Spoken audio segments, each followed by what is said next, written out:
As always, I'm Miss Taylor, and this week we're going to be talking about facilitating learning and how we can use technology to do that. So one of the things that I really find myself struggling with is explaining things that I think are easy to students who are struggling. I've worked a lot on it, and especially in my last field placement, I learned a lot of new ways to explain things.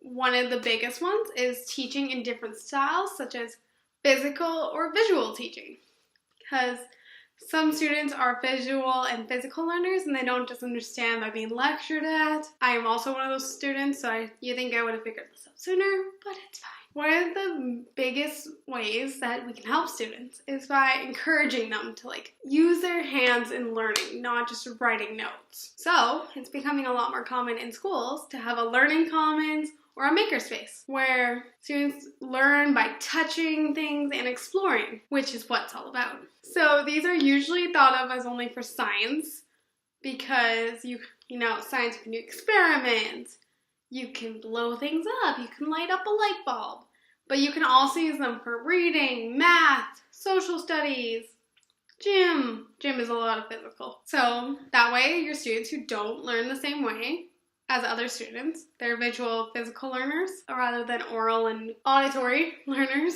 do. So, for example, in my last practicum, we were making math problems. And so, as a way to help my students figure out, I brought in a manipulative. So I brought in a bunch of coins that I found at the library at MRU, which was amazing. And so I brought them in, and I gave each group a bunch of coins and told them to figure out a math problem. And they were actually able to do the math physically by using the coins. And then their problem was based around money, which worked really well. It was a very nice surprise. So by incorporating these physical and visual learning spaces into schools, we're better able to support every student.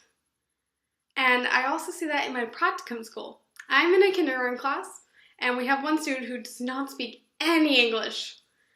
But what they do is they look around the classroom, they see what the other students are doing, so they just start copying what they're doing. So he's learning by observing, not by hearing, because he doesn't understand what we're saying.